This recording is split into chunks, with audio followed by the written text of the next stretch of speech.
было бы того, что вы сейчас услышите. Это очень круто.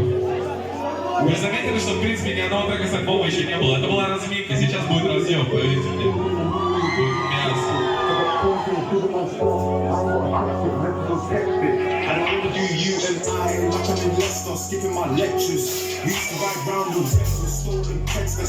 Готовы, готовы ли все?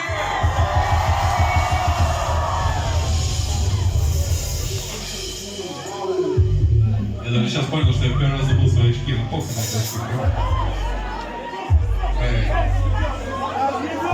Что, начинаем?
Квартирник.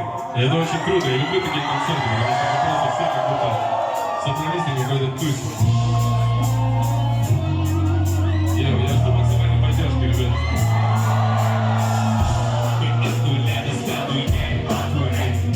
И подпускают те, кто слишком слабый лектор. Первые 6 лет пришли за один вечер. Еще вчера я был день, и сегодня солнце светит.